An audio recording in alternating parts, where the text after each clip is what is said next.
We are finally in a position to discuss all of the characteristics of object-oriented programming. This is a conversation which we needed to defer until now because inheritance is just so fundamental to how object-oriented programming really works. In particular, inheritance is needed for us to understand polymorphism, which is a really fundamental attribute of object-oriented programming in Java. Polymorphism can be defined as the ability of an object to behave in multiple ways. This is the textbook definition. In the context of Java and inheritance, it refers to a very specific phenomenon. Let's say that you have a variable which is of the type of the base class, but if this variable contains objects of the derived class, any methods that you invoke on that object are going to be resolved at runtime.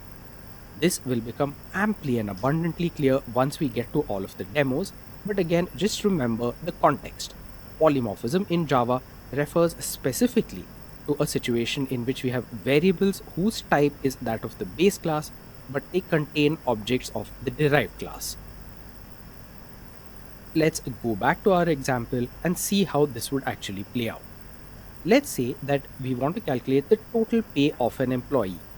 The manner in which we do this is going to vary based on the type of the employee. So clearly, for a full-time employee, the compensation needs to take into account the stock-based or the ESOP information. For a contract employee, we've also got to factor in the overtime. So the way this is going to be implemented is by having a calculate pay method in the base class employee. That calculate pay method is then going to be re-implemented or overridden in both of the full-time employee and the contract employee classes. So in total, there are now 3 different versions of the calculate pay method. One of these is shared. This is the default version defined in the base class. And then there are 2 different versions, one in each of the derived classes. The question now is, let's say we have a variable whose type is employee. When we invoke calculate pay on this object contained within this variable, which of these different versions of calculate pay is going to be invoked? And the answer is that this depends on which type of objects happens to be in the variable at runtime.